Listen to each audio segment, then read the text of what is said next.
and global, and the guest is Dr. DPadget from Tennessee State University. Of course, Dr. Padgett, let me welcome you to the show this morning, and to tell you, Dr. Padgett, that we've had a number of excellent shows with you. As a matter of fact, I happen to recall a couple right at this very moment.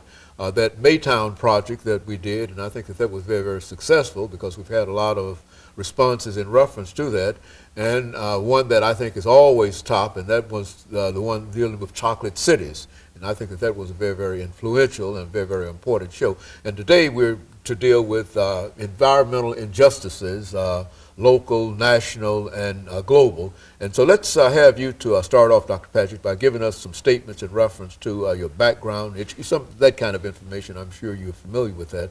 And then we'll get into global injustices and and the reasons you consider these things to be global injustices, local, national, and global. Okay. Yes, I'm an associate professor of geography at Tennessee State University. My primary area of focus is environmental science, or has been. And so I graduated from the University of Florida and Western Kentucky University, primarily studying geography and geology. One of my areas of specialization was environmental geology. In fact, I taught environmental geology at both Austin Peay State University and at Vanderbilt University before coming to Tennessee State University. And so I became aware of the environmental justice movement when I was in graduate school.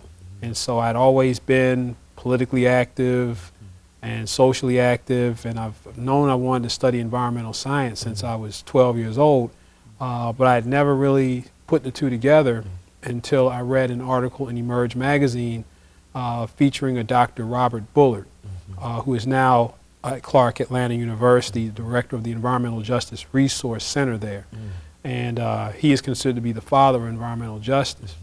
And so essentially what the environmental justice movement is the coming together of the civil rights movement of the 60s and the environmental movement. Those two movements during the 60s were in parallel to one another, but when we started